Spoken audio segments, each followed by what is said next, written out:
everybody, welcome back to Gardening with the Landscape Connection. I'm Michelle Cox, your hostess, and today we are going to make some bird suet. It is super cold outside. We just had an Arctic blast that came through. Last night it was like minus 20 degrees wind chill. That is super cold. Today, right now, it's probably 5 degrees, and I think tonight they're calling for minus 15. But they're also saying that it's going to warm up starting tomorrow and get back up into the 30s, which is still cold, but it's definitely better than minus whatever it was last night. It was super cold. I know I had to turn the water on in all the bathrooms and trickle the water so that the pipes wouldn't freeze. So if you live in the south, you probably never have to do that, but that's definitely something that we have to do up here in the north when it gets really cold. So with that, we are actually going to make some bird suet today because bird suet is a great protein that you can make. You probably have most of the ingredients in your house and you could probably whip one together pretty easily. Now you can certainly make it a little thicker and form it into balls and put a string on it and go out and hang it on a tree. And I've seen it where people have rolled it around on pine cones and hung those on trees. I like to make mine into little cakes and then I will freeze them, and then I have a suet box that I put it out in a tree. In fact, mine sits right outside this window on this tree out here, and I can see the birds when they come and feed on it. I also like it because it doesn't make a great big mess in seed. It doesn't get all over the lawn, and so that's a plus in itself. The other thing is birds can digest animal fat really super easy, so we are going to make the base of this peanut butter and lard, and that's what's going to kind of hold the whole thing together.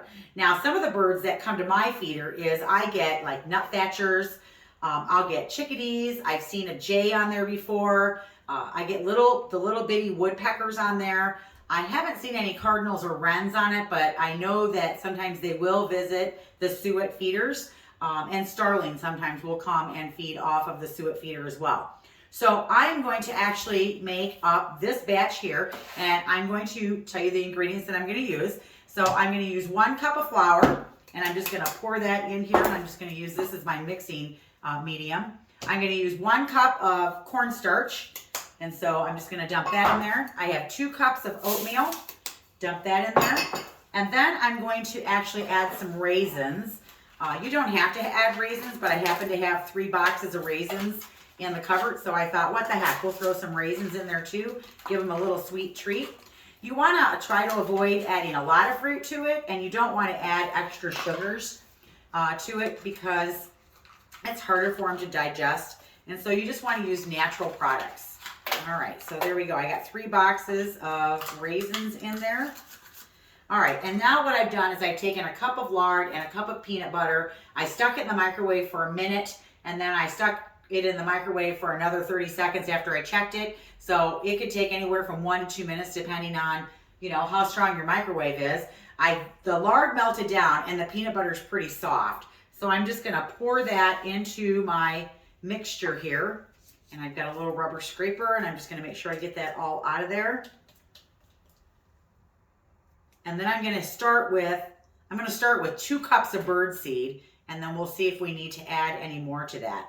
So then what I do after I get it all mixed is I actually just put it in a cake pan that I lined with wax paper, and that way I stick it outside and it hardens into like bars, and then I can just pull it up out of that was 2 right there. Let's start with that. Then I can pull it up out of the pan by using the ends of the wax paper, and then I just turn it upside down. And then I just cut it into bars, and then I just wrap them and put them in the freezer until I'm ready to use them. And so you could put them in a Ziploc bag, or you could put them in just wrap them in the wax paper and put them in there. Okay, so you want this to have a pretty good consistency to it because you do want it to harden back up into a bar. So right now it's a little loose, and you could certainly do this without the gloves. I just am putting gloves on so that I don't mess everything up. I'm going to add a 1/3 cup of birdseed to this, and I'm just going to keep mixing it. Oh yeah, you want to get it kind of like, have you ever made Rice Krispie treats? That's what this makes me think of. You kind of want to get it to the consistency of a Rice Krispie treat, and I think I'm just going to add just a little bit more, like another 1/2 cup.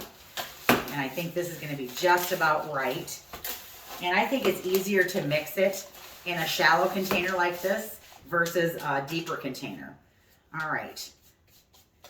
So you can certainly buy suet, but I think it's fun to make it. It's a project I've done quite a few times with my grandkids, and they like to do it. They like to stick their hands in there and mix that up. So then what I'm going to do is I'm just going to put it in my cookie sheet here that I lined with wax paper. You don't spray it or anything like that. Just put the waxy side up and make it a little bit longer than the pan so that you can use the ends of the wax paper to lift it up out of that pan. And then I just flip it upside down onto a cutting board, and then I just take my chef knife and I cut it into squares. Okay, so here we go. I've got it all in there. And now what I'm going to do is I'm just going to press it all down in here. So again, if you missed it, I will write that recipe in the description down below the video. And if this is your first time here, welcome. If you are returning, I'm so glad that you came back. Make sure to subscribe to our station if you like our videos. Share them with your friends. If you have a great recipe for suet and you'd like to share it, put it below in the comments, because we'd sure love to hear from you. So now that I've got this all nice and in here and packed in, I'm going to actually stick it outside for about 30 minutes and let it get nice and cold, because then it'll make this nice block. See how that's in there? It's kind of like a Rice Krispie treat, but you kind of pack that right in there. See, and then I can lift it out after it sets, and then I can just cut it into squares, and then I can put them in and cut the squares the same size as my suet box outside, and I'm ready to go. And so by tomorrow morning, I'll be able to put a nice fresh suet bar into my suet holder. And if you don't have one, they're super inexpensive. You could probably find one pretty much anywhere. Walmart, you can probably find them at a grocery store too.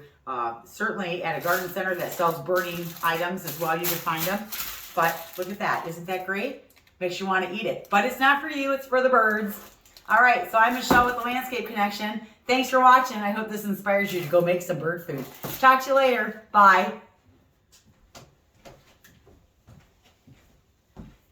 Gotta go feed the birds now.